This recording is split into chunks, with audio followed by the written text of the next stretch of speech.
C'est presque un crash. L'effet délétère de la crise sanitaire sur le trafic aérien est rude.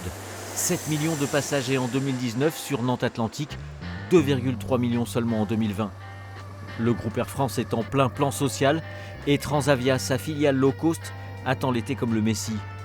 Avec les 4 lignes intérieures lancées l'an dernier à destination du sud depuis Nantes, ainsi que des vols directs vers le bassin méditerranéen, on espère sauver les meubles.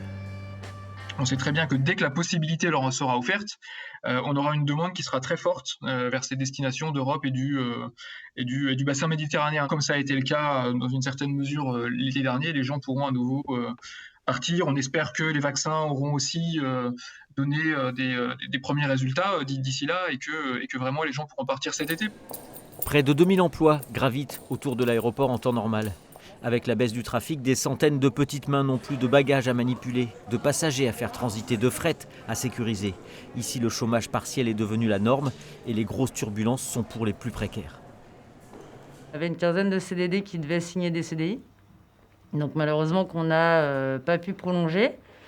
On leur a fait faire un petit peu d'intérim à Noël parce qu'on a eu une reprise un petit peu d'activité, notamment avec la période de Noël où les gens se sont quand même pas mal déplacés. Mais bon, pour le moment, en fait, la situation actuelle ne permet pas de les prendre. Les marchandises sont mises dans des magasins. Donc les magasins, étant donné qu'ils ont moins de fret, ils réduisent leur personnel.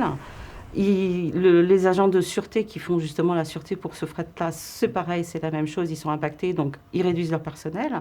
Et on se retrouve forcément à avoir peur pour les emplois de tout le monde. C'est un effet boule de neige. Le premier confinement avait déjà eu un gros impact sur l'économie aéroportuaire. Le deuxième n'a fait qu'empirer les choses. Aujourd'hui, les syndicats craignent que de nombreuses entreprises en profitent pour mettre à mal les acquis sociaux. Et on sait que les entreprises veulent revenir sur les délais de prévenance, le temps de vacation minimum. Donc la crainte qu'on a, c'est qu'au sortir de cette crise, les salariés aient des conditions de travail qui soient encore plus défavorables qu'elles ne l'étaient. Et le réaménagement de Nantes Atlantique dans tout cela, il est maintenu, assure l'État. 500 millions d'euros de travaux devront être réalisés par le futur concessionnaire d'ici 2025.